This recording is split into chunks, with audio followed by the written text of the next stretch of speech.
Guys, kalau lagi pandemi kayak gini, kalian kayak nggak usah maksain deh buat mendaki gunung. Jadi, ini ada cerita dari salah satu narasumber di Lentera Malam. Namanya tuh Damar Kelana. Terus, pas dia lagi di Sangga Buana, dia tuh bener-bener sendiri guys.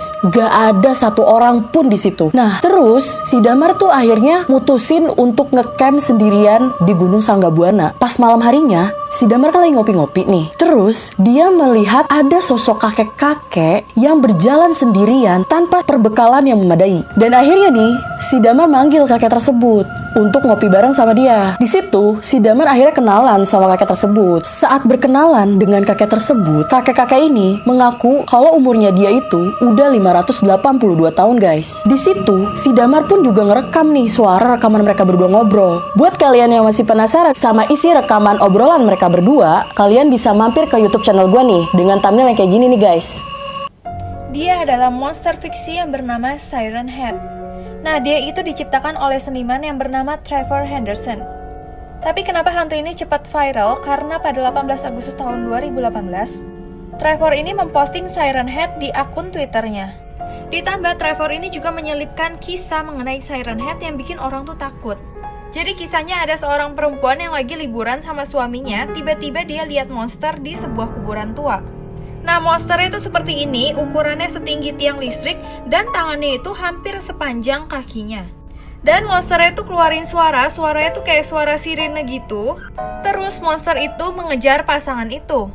Sejak saat itu orang tuh mulai takut sama Siren Head. Ditambah pada 20 April 2020, pengguna TikTok yang namanya Alex Howard, dia memposting video ini yang bikin orang tuh semakin takut. Dan video ini tuh diambil saat Juni 2010 pada saat lagi tornado di pusat kota Chicago. Inilah mengapa jangan pernah kalian melakukan apa yang wanita ini lakukan jika berada pada situasi ini. Pada tahun 2005, sekelompok penyelam goa ingin membuat film dokumenter di salah satu goa paling berbahaya di dunia di mana terdapat peringatan ini. Tapi baru beberapa jam setelah mereka turun, datang badai dahsyat di luar yang menyebabkan pintu masuk goa runtuh. Untuk menghindari batu besar yang jatuh dari langit-langit, mereka terpaksa menyelam melalui bagian goa yang belum pernah dijelajahi. Setelah menyelam lebih dari 1 jam, beruntungnya mereka menemukan daratan kecil di tengah goa dan memutuskan untuk tinggal di sana sampai regu penyelamat datang. Setelah 2 hari terjebak tanpa tanda-tanda penyelamatan, mereka memutuskan untuk melanjutkan rekamannya sebagai kenangan terakhir. Dan pada saat yang sama, salah satu kru sudah muak sehingga dia berteriak sekencangnya menyebabkan atap goa kembali bergerumuk. Tindakan bodohnya mendatangkan sesuatu yang terekam oleh kamera.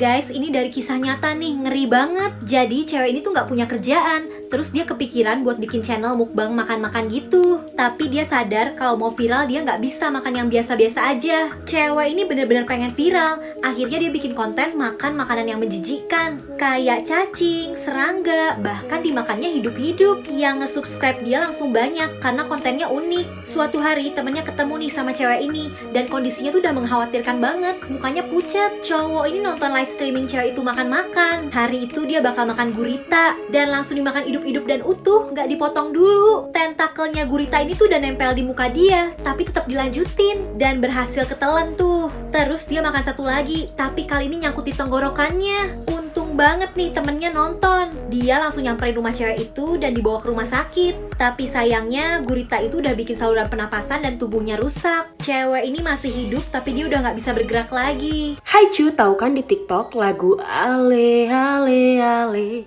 lagi viral banget. Banyak yang bikin video yang mengisahkan tentang seseorang yang membuat boneka dari manusia. Salah satunya aku juga bikin. Kalian tahu nggak cuy, cerita ini tuh udah ada filmnya yang berjudul House of Wax yang udah ditayangkan di tahun 2005. Menceritakan tentang 2 orang saudara yang merupakan seniman pembuat patung. Dan mereka itu punya museum patung lilin gitu cuy. Nah tapi museumnya ini terbakar, yang kemudian membuat mereka tuh frustasi dan jadi psikopat cuy. Sampai-sampai mereka membunuh satu persatu orang yang ada di satu kota itu dan dijadikan patung lilin cuy. Kalau nonton filmnya prosesnya tuh mengerikan banget cuy. Ada yang dijadikan patung lilin hidup-hidup cuy. Dan ada pula yang mayatnya dijadikan patung. Kemudian ada beberapa remaja yang datang ke kota ini dan mereka pun jadi korban selanjutnya. Tapi kemudian kota ini terbakar lagi dan 2 orang dari remaja ini selamat. Gitu cuy. Kamu tahu nggak, film Anastasia yang rilis di tahun 1997 ini ternyata based on true story. Film ini mengisahkan tentang Anastasia yang merupakan seorang putri dari Tsar Nicholas yang adalah salah satu kaisar di Rusia. Keluarga Nicholas awalnya hidup damai tentram tanpa masalah, hingga suatu hari ketika keluarga Nicholas sedang mengadakan pesta, datanglah mantan pelayannya bernama Rasputin.